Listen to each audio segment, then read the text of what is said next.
আসসালামু আলাইকুম। ওয়ালাইকুম আসসালাম। রাসেল, কি অবস্থা? জি স্যার, আলহামদুলিল্লাহ ভালো আছি। আপনি কেমন আছেন স্যার? আলহামদুলিল্লাহ ভালো আছি।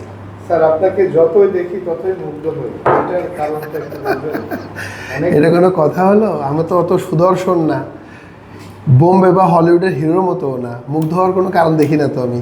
এই প্রথম শুনলাম কেউ আমাকে দেখে মুগ্ধ হয় এই কথা বলছে। চাকরি জীবনে স্যার প্রায় দীর্ঘ 9 বছর ধরে কাজ করছি।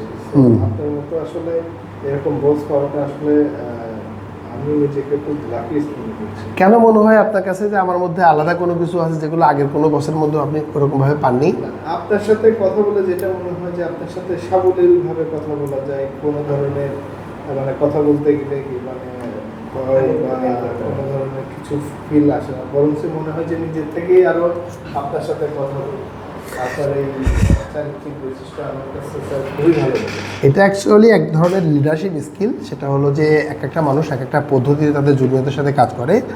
আমি যে পদ্ধতিটা অনুসরণ করি সেটা হলো কি যে আমি আমার টিম মেম্বারদেরকে আপন ভাবি, number one. Number two, I give them the space to open themselves. এতে করে কি হয়, তাদের ভিতরের যে বিষয়গুলো আছে সেটাই বুঝতে পারি এবং তাদেরকে দিয়ে কাজ করানোটা আমার জন্য সহজ হয়। তো প্রত্যেক সুপারভাইজারই চাইবে তাদের সহকর্মীদেরকে দিয়ে, টিম মেম্বারদেরকে দিয়ে ম্যাক্সিমাম আউটপুট নেওয়ার জন্য। আমিও সেই একই লক্ষ্য নিয়েই আগাই। আর একটা কাজ করি, পিপুলকে আমি একটা শেপে নিয়ে আসার চেষ্টা করি। একই কাজ সে যেভাবে করছে সে কাজটা সেই করবে, কিন্তু কোনভাবে করলে আরও ইফেক্টিভনেস নিয়ে আসা যায়, সেও যেন হ্যাপিনেসটা ফেরত পায়, এই কাজটা করি। আর আমার সামর্থ্য অনুযায়ী অবশ্যই ভালো পারফর্ম করলে আমার টিম মেম্বারদেরকে ইন্সপায়ার করি, এটা আমার একটা হ্যাবিট। তো আমি মনে করি যে প্রত্যেকটা বসই যা যা নিজস্ব স্টাইল নিয়ে চলে, আমিও আমার স্টাইলই এটা, আমার এটা ভালো লাগে। Thank you.